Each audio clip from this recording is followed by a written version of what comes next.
പള്ളി പണിയാൻ മണിക്കൂറുകൾ, അവർ കുർബാന ചൊല്ലാൻ ഒരുങ്ങുന്നു. മഞ്ഞുകാലമാണല്ലേ. നമ്മുടെ നാട്ടിൽ കേരളത്തിൽ പൊതുവെ മഞ്ഞ് കുറവാണ്. എന്നാൽ നമ്മുടെ നാട് വിട്ട് പുറത്ത് ജോലി ചെയ്യുന്നവർക്ക് മഞ്ഞുകാലത്തെക്കുറിച്ചുള്ള ഒത്തിരി കഥകൾ പറയാനുണ്ടാകും. പ്രത്യേകിച്ച് യൂറോപ്യൻ രാജ്യങ്ങളിലൊക്കെ ജോലി ചെയ്യുന്നവർ ഈ മഞ്ഞ് ഭാഗമായിട്ടുള്ള നല്ല രസകരമായിട്ടുള്ള വീഡിയോസൊക്കെ പങ്കുവയ്ക്കുന്നത് കണ്ടിട്ടുണ്ട്. അത് പറഞ്ഞപ്പോഴാണ് നമ്മുടെ തട്ടിൽ പിതാവ് അമേരിക്കയിൽ വെച്ചാണ് തോന്നുന്നു, അദ്ദേഹം ഒരു കൂട്ടം യുവജനങ്ങളുമൊത്ത് മഞ്ഞിൽ കളിക്കുന്ന ഒരു വീഡിയോ സോഷ്യൽ മീഡിയയിൽ വൈറലായിരുന്നു. അദ്ദേഹം ആ ചെറുപ്പക്കാർക്കൊപ്പം അവരിൽ ഒരാളായി നന്നായി എൻജോയ് ചെയ്തുകൊണ്ടാണ് ഈ ഗെയിമിൽ ഏർപ്പെടുന്നത്. മേജർ ആർച്ച് ബിഷപ്പ് സ്ഥാനത്തേക്ക് അദ്ദേഹം നിയോഗിക്കപ്പെടുന്നതിന് മുൻപ് എനിക്ക് തോന്നുന്നു ഏകദേശം 1-2 വർഷങ്ങൾക്ക് മുമ്പുള്ള ഒരു വീഡിയോ ആണിത്. ഇത്തരത്തിൽ മഞ്ഞിനെ ചുറ്റിപ്പറ്റി അനേകം തമാശകളും എൻ്റർടൈൻമെൻറ്റുകളും ഒക്കെ നമുക്കറിയാം. ചിലരൊക്കെ മഞ്ഞ് ഉപയോഗിച്ച് വിവിധ രൂപങ്ങളൊക്കെ ഉണ്ടാക്കാറുണ്ട്.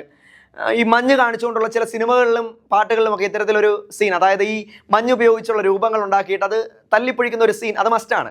ഞാൻ ഇത്രയും കടന്ന് വളഞ്ഞു പറയുന്നത് എന്താണെന്നായിരിക്കും പലരുടെയും ചിന്ത. കാര്യത്തിലോട്ട് വരാം.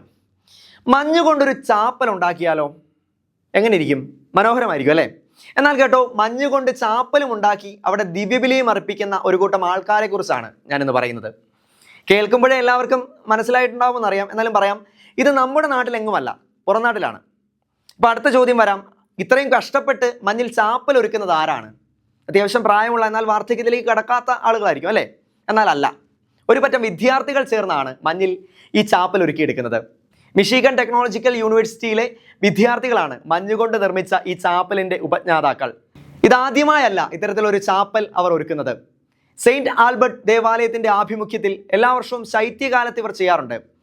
ഈ 2006 മുതലാണ് ഇവർ ഇത് ആരംഭിക്കുന്നത്. തുടക്കത്തിൽ മഞ്ഞുകൊണ്ടൊരു ഇവർ രസകരമായ മത്സരങ്ങൾ സംഘടിപ്പിച്ചിരുന്നു. കാണാൻ ഇമ്പമുള്ള, കൗതുകം ഉണർത്തുന്ന വിവിധ തരം പ്രതിമകൾ പല വലുപ്പത്തിൽ അവർ നിർമ്മിക്കുമായിരുന്നു. പിന്നീടാണ് യൂറോപ്പിലെ ഐസ് ചാപ്പലുകളെ കുറിച്ചുള്ള ഒരു ലേഖനം ഇവരുടെ ശ്രദ്ധയിൽപ്പെടുന്നത്. അങ്ങനെ ഇവർ മഞ്ഞുകൊണ്ടുള്ള ചാപ്പൽ മിഷിഗണിലും നിർമ്മിക്കാമെന്ന തീരുമാനത്തിലേക്ക് വരികയായിരുന്നു. ഇതിനായി അവർ ലൈറ്റുകളും ഇരിപ്പിടങ്ങളും ഒക്കെ പ്രത്യേകം സജ്ജമാക്കും. പ്രത്യേകം തയ്യാറാക്കിയിട്ടുള്ള ഭാഗത്ത് ആരാധനാ രൂപങ്ങൾ വയ്ക്കും. ശേഷം ചാപ്പലിൽ ദിവ്യബലിക്കുള്ള കാര്യങ്ങളും എല്ലാം അവർ ഒരുക്കി വെക്കും. കേൾക്കുമ്പോൾ ഒരു കൗതുകമൊക്കെ തോന്നുന്നുണ്ടല്ലേ?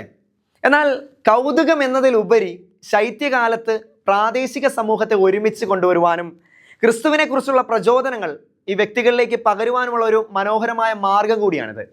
2006 ബിഷപ്പിൻ്റെ പ്രത്യേക അനുവാദമൊക്കെ വാങ്ങി അവരിത് ആരംഭിച്ചു. എഞ്ചിനീയറിംഗ് വിദ്യാർത്ഥികളുടെ വൈദഗ്ധ്യം ഉപയോഗിച്ച് നിർമ്മിച്ച ചാപ്പൽ പിന്നീട് എല്ലാ വർഷങ്ങളിലും പിന്തുടർന്നപ്പോൾ അത് അവരുടെ പാരമ്പര്യമായി മാറി.